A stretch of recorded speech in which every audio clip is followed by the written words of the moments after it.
Episode 2, Deals and Cracks. 2 weeks after the anniversary party, the city shifted from rain to a cold, dry chill.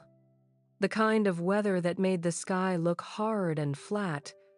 The kind of weather that made the glass towers downtown feel sharper than usual. For Thompson Development, it also marked the beginning of a new phase. Not that anyone called it that. No memo went out. No banner was hung in the lobby. But in the quiet spaces, emails, late meetings, closed-door conversations, small changes started to line up, pointing towards something bigger. Richard felt it long before he defined it. It started with a name, Harborline Capital. The name showed up in a brief email from Mark one Monday morning. Got an inquiry from Harborline Capital. They're looking for a development partner in our region. Risky money, but big money. You want to talk? Richard stared at the name for a moment, his cursor blinking at the end of the sentence.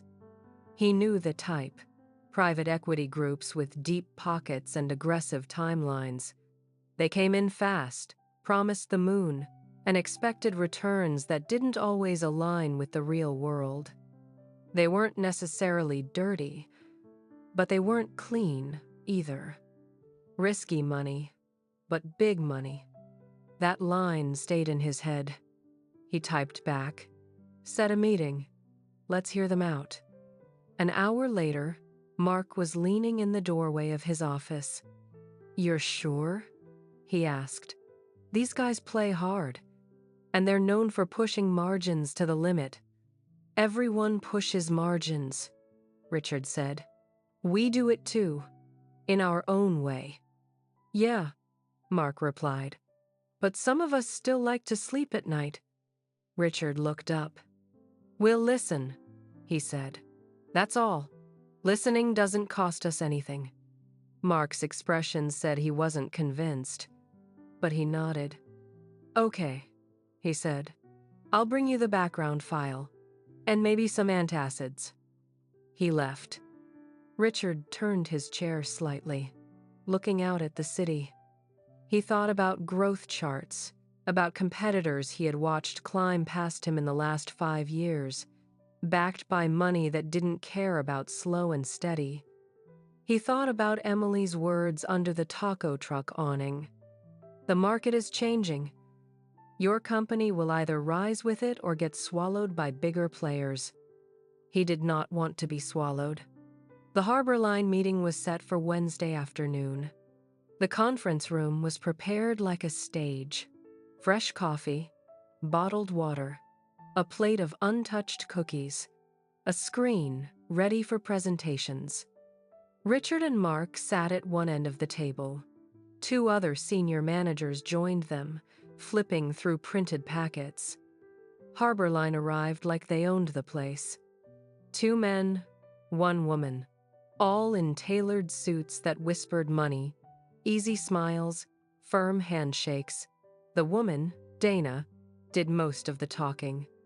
She had a calm, precise voice and a habit of leaning forward just slightly when she made a point, like she was nudging the future closer. They showed charts, growth projections, market analyses, returns from previous projects in other cities. "We like your portfolio," Dana said. "Especially your mid-range mixed-use developments. You know how to make things livable, not just flashy. We're looking to expand our footprint in this region. We think there's room here for something big." "Big means risk," Mark said. "Of course," Dana replied. "But risk can be managed, structured, shared." Her eyes slid to Richard.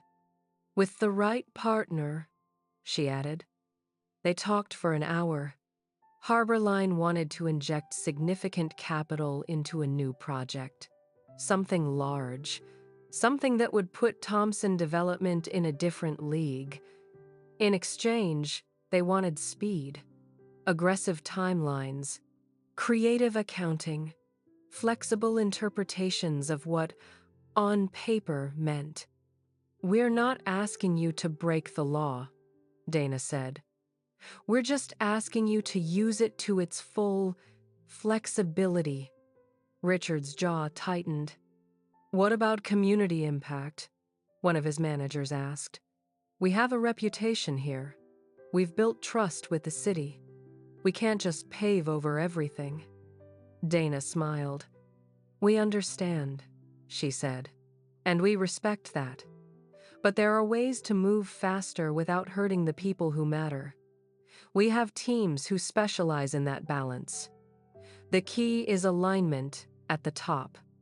The words were smooth, almost comforting, almost. When the meeting was over and Harborline had left, Mark blew out a breath and rubbed his forehead. I don't like it, he said. It smells too eager.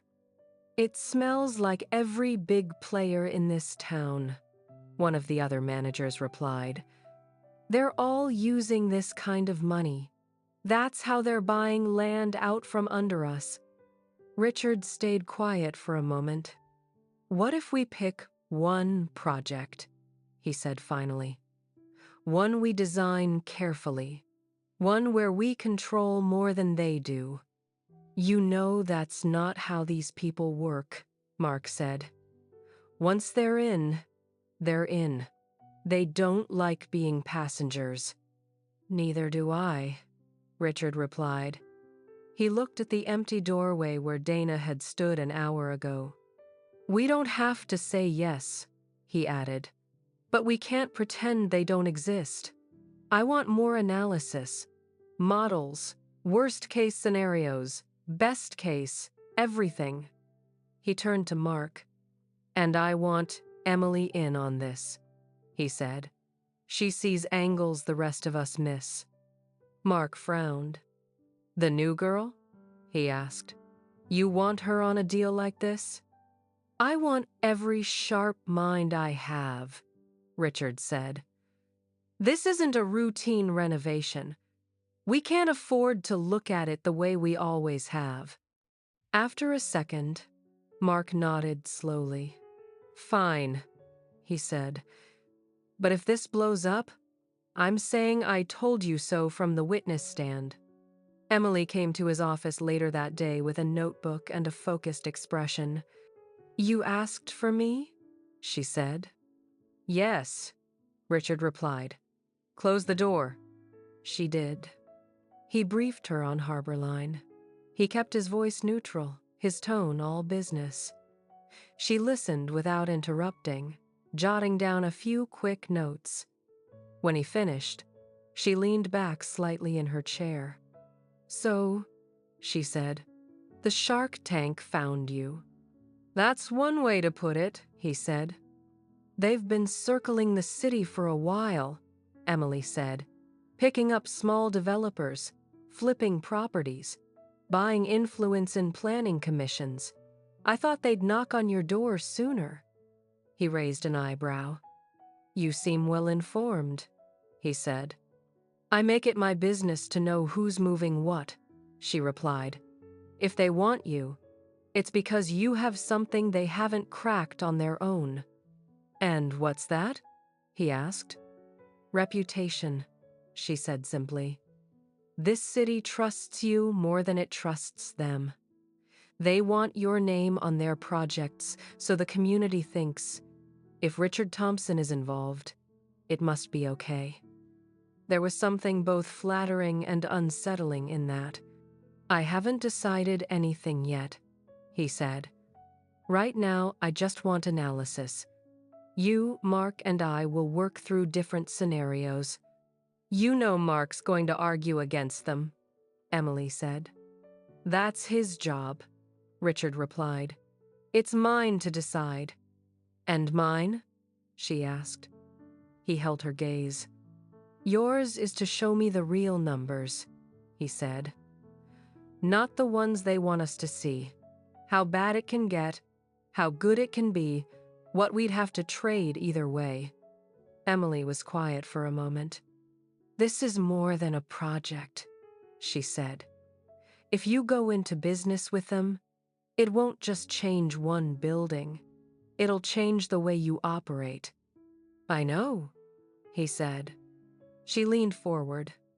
That means, she continued, the people in the room where you make those decisions are going to be more important than ever. There it was again, the quiet reminder. You want to be in that room, he said. I plan to be in that room, she corrected softly. With or without Harborline. But if we're talking about deals that can move the whole company, then yes, I expect my work to put me at that table.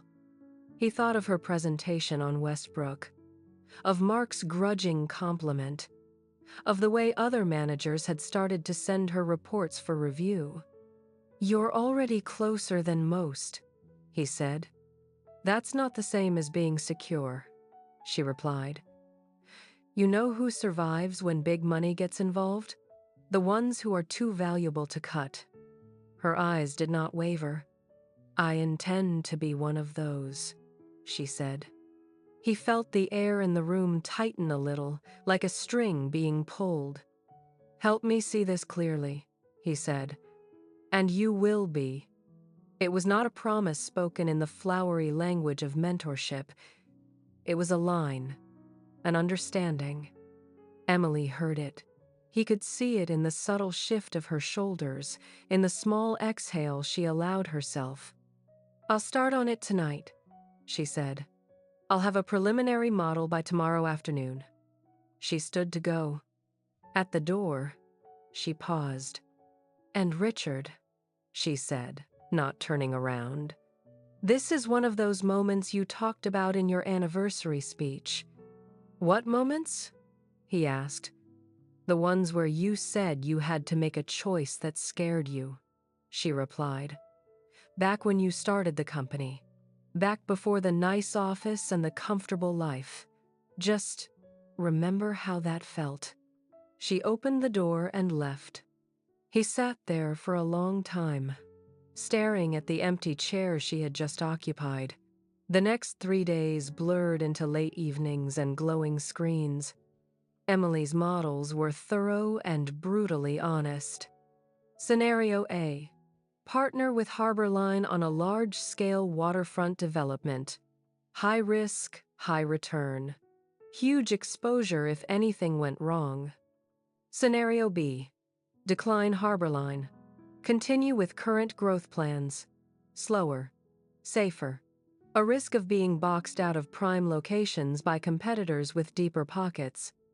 She showed charts that illustrated how, over the next 5 years, the gap between companies using aggressive capital and those that did not would widen. If we stay in B, she said in one meeting, pointing at the screen, we still make money. We still grow.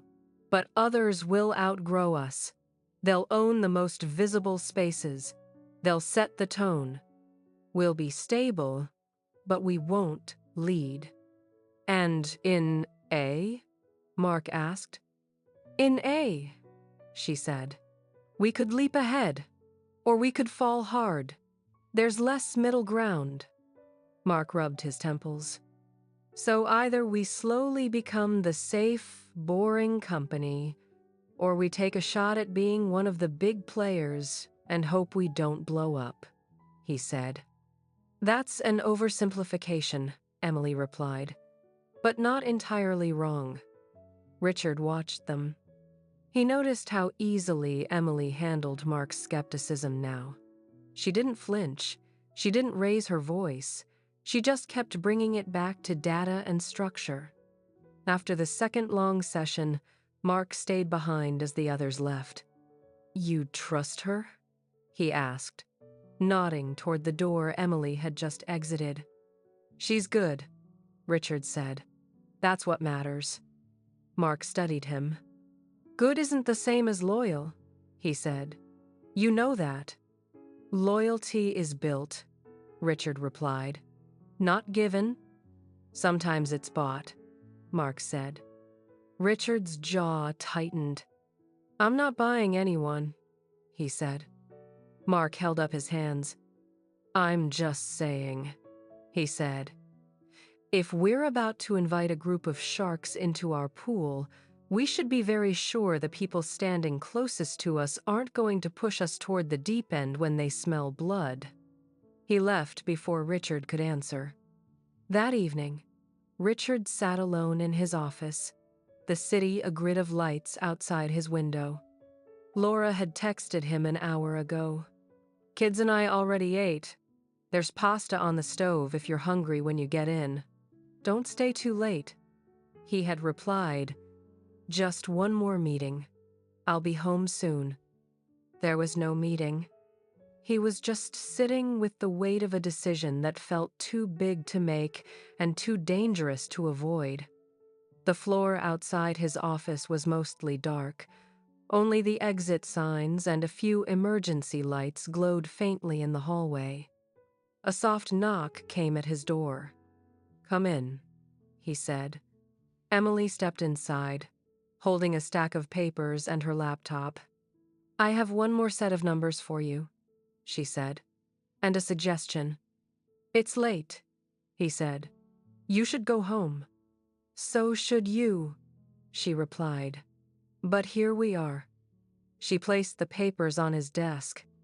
This is what happens if we negotiate harder, she said.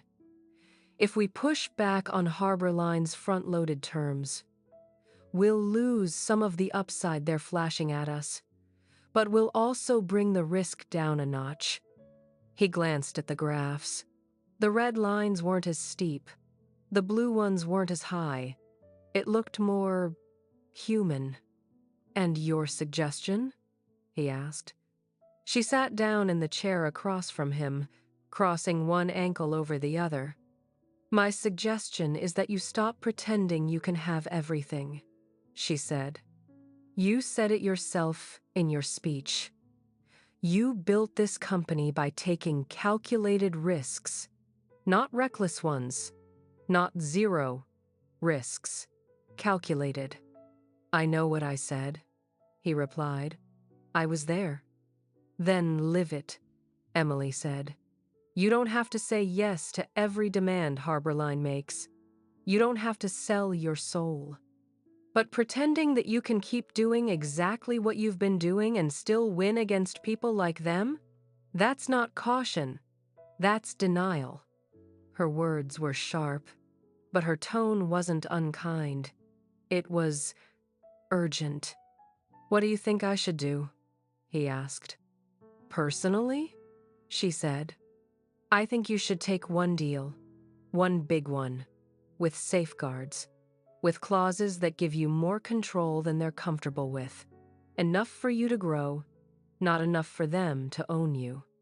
And if they walk, he asked. Then they walk, she replied. At least then you know where they stand, and you don't end up slowly bending until you're the one who breaks.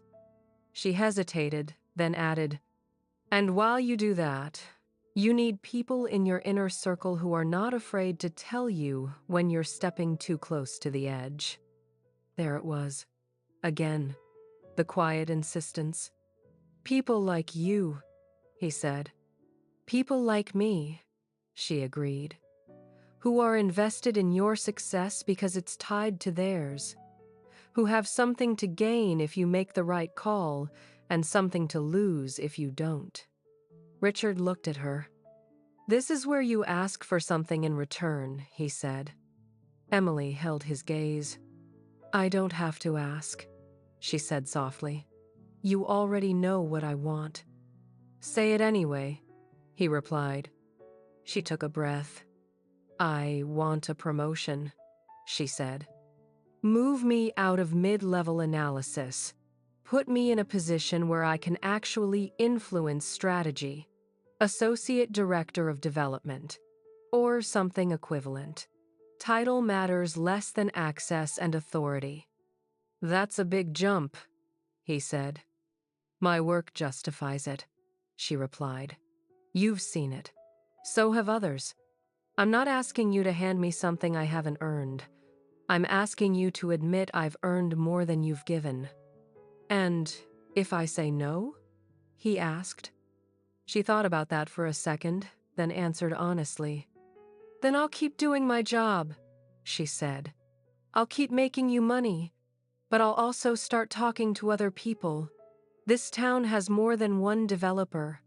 Harborline isn't the only one watching. It was not a threat, shouted in anger. It was a statement of fact.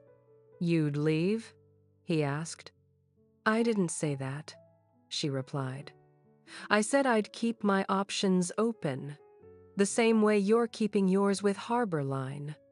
She leaned forward. I like working here, Richard, she said. I like working with you. I think we can build something huge together. But I also know my value, and I'm not going to pretend I don't, just to make it easier for you to sleep at night. He almost laughed at that. It came out more like a huff of air. You make it very hard to ignore you, he said. That's the idea, she replied, a small smile at the corner of her mouth. Silence settled between them, thick and heavy. He thought of the hotel room again, of how easy it had been to say yes in the dark, when the only consequences seemed to be inside that space. This was different. This was about more than a night. This was about money, power, the shape of his company, the shape of his life. He picked up a pen, turning it between his fingers. If I promote you, he said slowly, you understand people will talk. They already do, Emily said. They talk about everyone who gets close to power. They talked when you hired your son. They talked when you made that guy from accounting a director after one good year. They'll talk about me, too. That's fine. They'll say it's because of...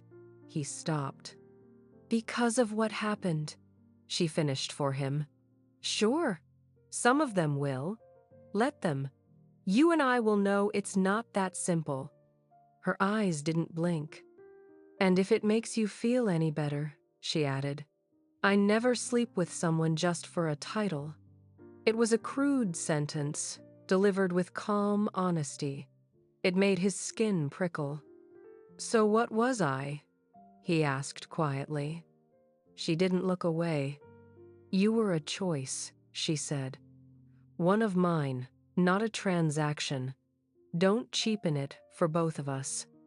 The truth in that answer hit him harder than a lie would have. He took a breath. Associate Director of Development, he said. You'll report directly to me on major projects. Officially. Something flickered across her face. It wasn't joy exactly. It was satisfaction. And the Harborline decision? She asked. I'll consider your models, he said. We'll negotiate harder. We'll see how much they want us. She nodded. Good, she said.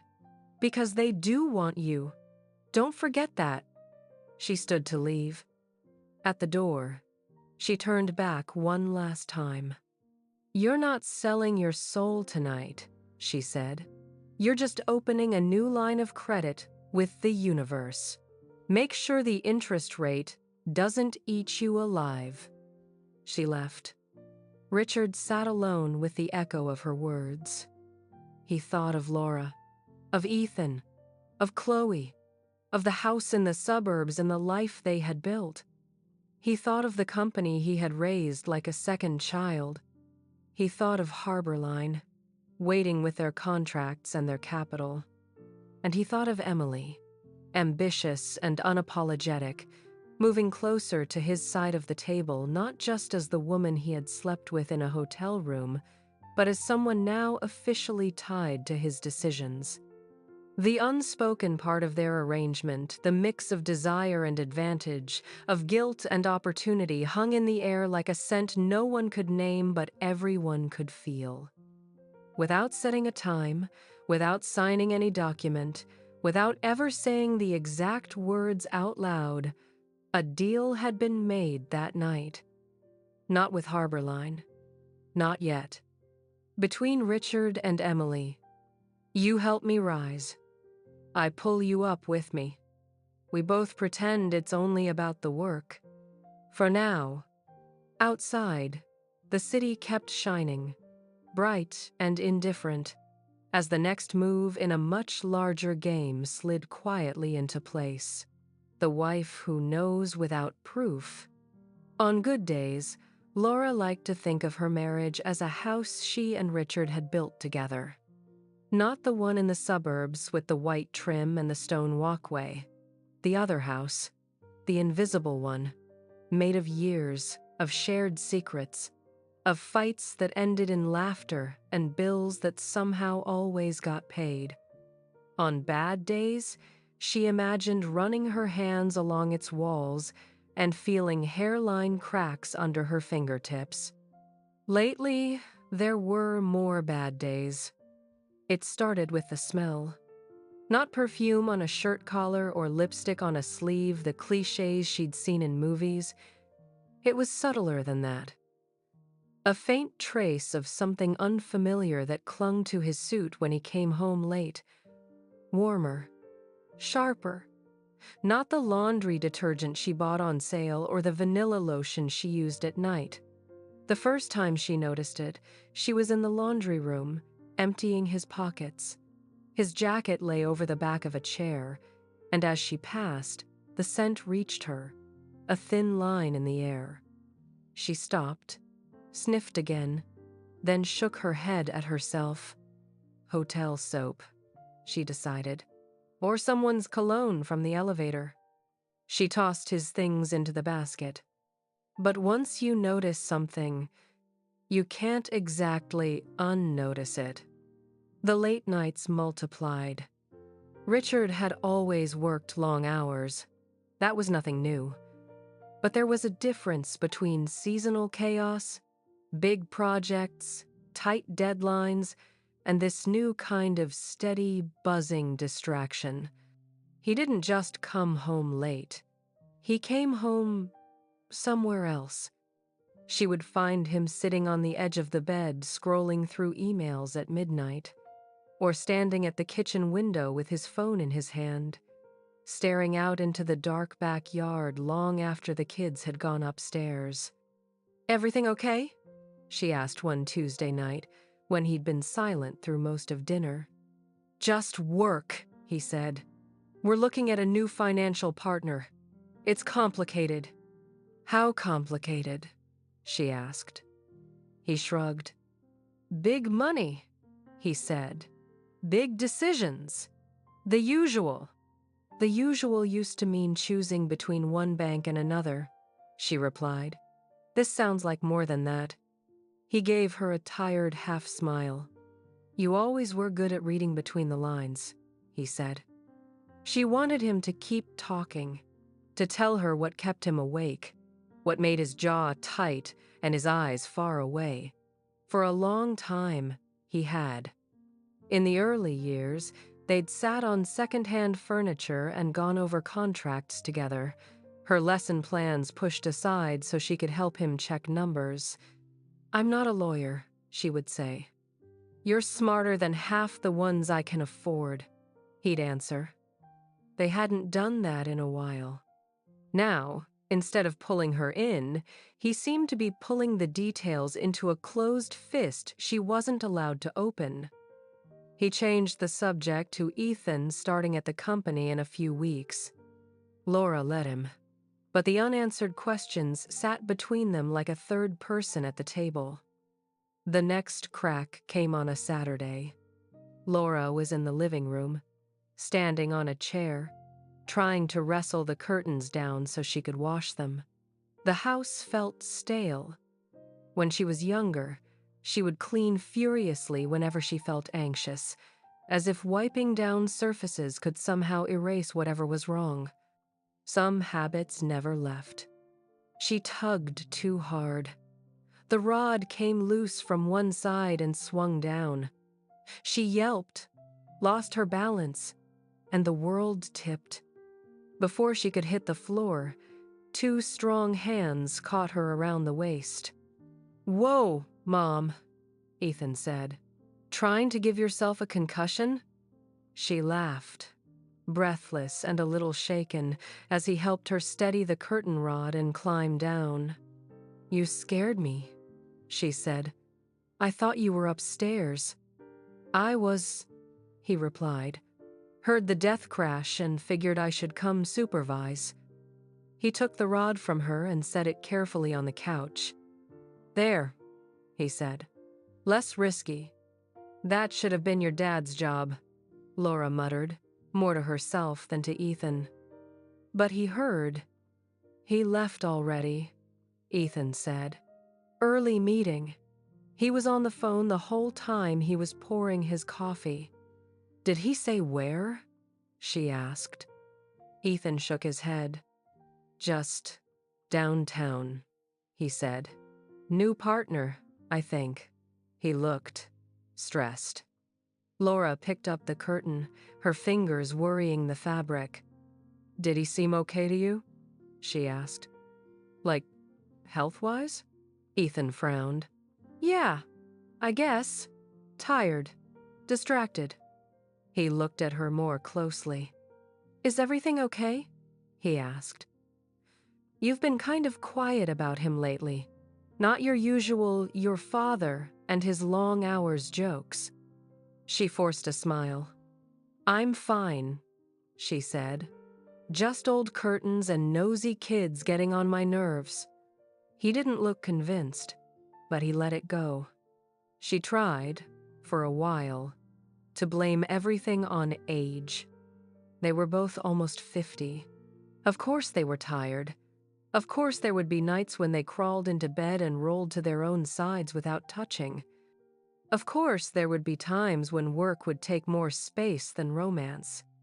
This is normal, she told herself. This is marriage. But normal didn't explain the phone. One evening, Richard left his cell on the kitchen counter while he went to take a call in his office downstairs on the landline. Laura was cutting vegetables for dinner. The kids were upstairs. The house hummed with the usual pre-evening sounds. The dishwasher running, Chloe's music faint through her closed door, the muffled drone of Richard's voice filtered through the floor. The phone buzzed. She ignored it. It buzzed again. And again. The screen lit up where it lay by the fruit bowl. She didn't move at first. Then she told herself, what if it's important? What if someone from the office needs him right now? She wiped her hands on a towel and glanced at the screen. A preview of a message glowed there. Emily Ward. Harborline pushed back on the clause. I have an idea for how we can... The text blurred as the screen dimmed, then went dark. Laura stood still, her heartbeat loud in her ears. She knew the name, not well, but she had seen the woman at the anniversary party, sharp cheekbones, sharp dress, standing just behind Richard in one of the photos that had made it onto the company's website. The new analyst, Laura had thought then. The one who doesn't need anyone's permission. Emily. She told herself it was nothing. Just work. People texted their bosses all the time. That was the modern world. Still, something in the buzz of that phone, in the timing, in the way Richard had taken his call into the closed office instead of in the kitchen, lodged inside her. When he came back up, she didn't say anything. She just watched the way he picked up the phone and checked it quickly, his eyes flicking over the screen, his thumb moving fast. You're working with someone named Emily? She asked, as casually as she could, sliding chopped carrots into the pan. He looked up. Yeah, he said. She's good. Why? Oh, nothing, Laura said. I just saw the name on your phone. She must be important. She texts you more than I do. She meant it as a joke. It came out thinner than she wanted. Richard smiled, but it didn't quite reach his eyes. Welcome to modern business, he said. Everybody texts. Everybody doesn't have to text at dinner time, she replied. She was following up on a contract point, he said. Time zones with the partners. It's easier to answer now than at 2 a.m. He moved around the kitchen as if nothing was wrong, opening a cabinet, reaching for plates. Laura watched him. You've mentioned her a lot lately, she said. This Emily. Have I? He asked. Yes, she replied. Westbrook this, Harborline that. Emily caught this detail. Emily saw that angle. He paused, plates in hand. She's been useful, he said carefully. That's all. Useful, Laura repeated. That's a lovely word for a person. He set the plates down harder than necessary. What is this about? He asked. She turned off the stove. I don't know yet, she said. That's what bothers me. That night, after the kids were in their rooms, she brought it up again. They were in bed. The bedside lamp cast a small circle of light. Richard was reading something on his tablet. Laura lay on her side, staring at the ceiling. Do you remember when I used to help you with your contracts? She asked suddenly. He looked over. Sure, he said. Back when we were broke and couldn't afford a legal team. She smiled a little. You'd spread the papers all over the table, she said. I'd try to keep my lesson plans separate so they didn't get mixed in with your subcontractor agreements. You caught a mistake in that roofing deal, he said. Saved us a third of the cost. I still remember. I liked being part of it, she said quietly. Of what you were building. You were part of it, he said. You always have been.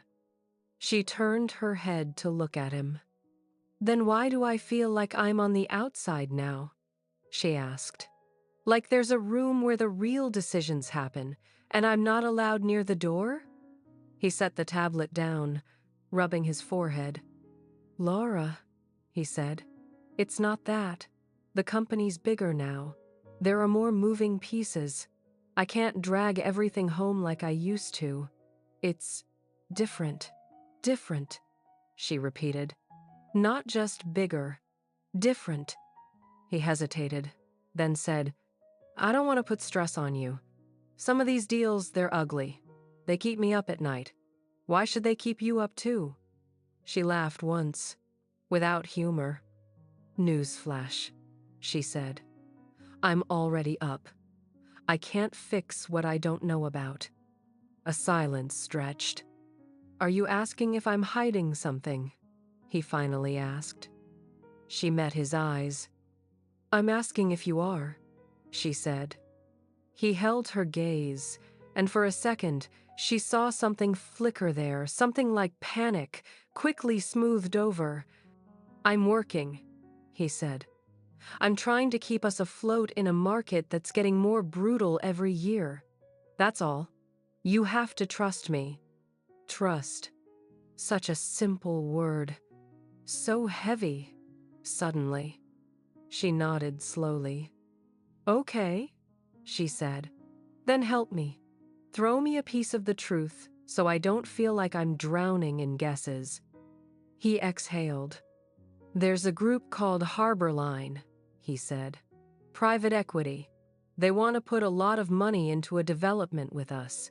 It could be big. It could also be a mess. And Emily is involved in this, Laura said. She's good with the numbers, he said. I brought her in to help model the risks. That's it. Laura watched the way he said, that's it. He could look her in the eye and lie, if he wanted to. She knew that. She also knew the small signs he probably thought she didn't notice. The tightening at the corner of his mouth. The muscle in his cheek that jumped when he was forcing his voice to stay calm. She reached over and turned off the lamp. Okay, she said in the dark. I'll try to trust you. She lay there, listening to his breathing. What she didn't say was, "But if you break it, I'll know, even if I can't prove it." Days turned into a pattern. Richard worked later. Emily's name floated into conversations at odd moments. Harborline became the invisible third partner in their marriage, pulling Richard's attention toward meetings and documents Laura never saw. She found herself scrolling through the company website one afternoon when she should have been planning next week's grocery list. There was a new photo on the leadership page.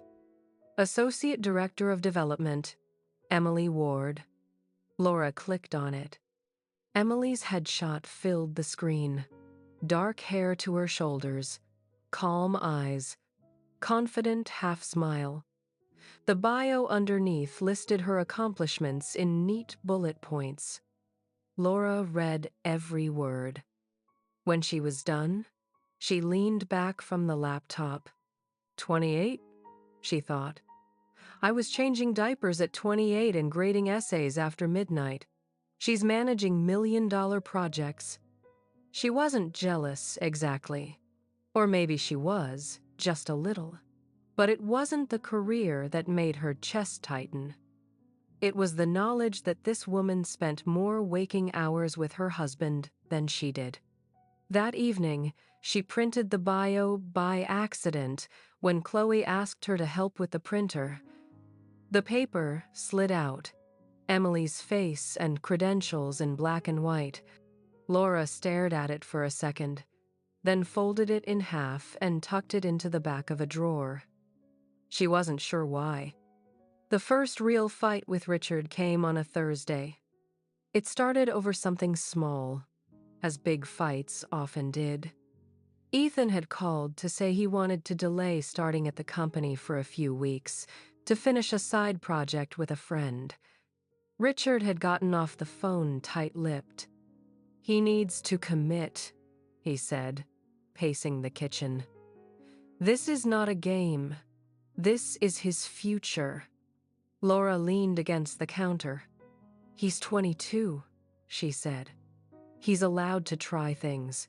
He's coming to the company. He just wants a little more time." "He's been wanting a little more time his whole life," Richard snapped. "College, internships, now this." "That's not fair," she replied. "He worked hard. He graduated. He's not you, Richard. He didn't grow up counting grocery money." "Maybe that's the problem," he said. "Maybe we made it too easy." She felt herself bristle. "Oh, so now giving our kids a decent life was a mistake?" she said. "Sorry I didn't raise them in a one-bedroom with a leaky roof so they could appreciate your sacrifices more." "Don't twist my words," he said. "I don't have to twist them," she shot back. "You're doing a pretty good job all by yourself." He slammed his hand lightly on the counter. "This Harborline thing is huge," he said. "I need him focused. I need everyone around me focused. I can't carry people who treat their futures like hobbies."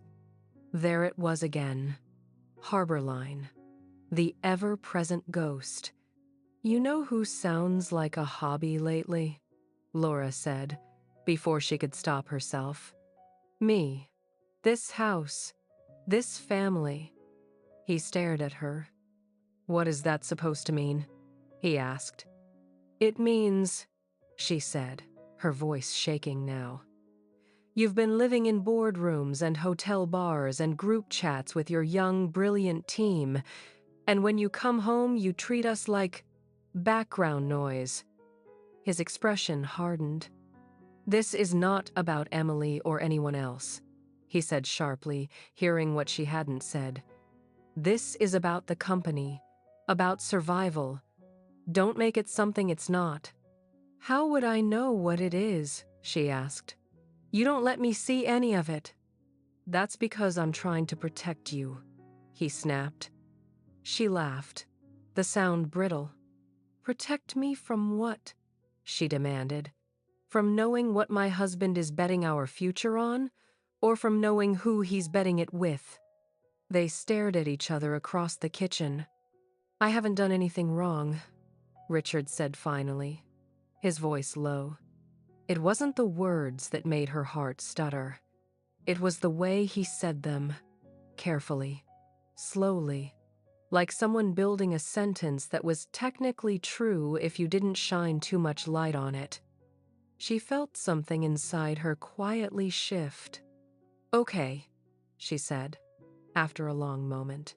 If you say so. She picked up a dish towel and turned away. He watched her for a second, then grabbed his keys. I'm going back to the office, he said. It's 10 at night, she replied. Harborline's in a different time zone, he said. They don't care what time it is here. He left. Laura stood alone in the kitchen, listening to the distant sound of his car starting, then fading down the street. She realized she was gripping the towel so hard her knuckles hurt.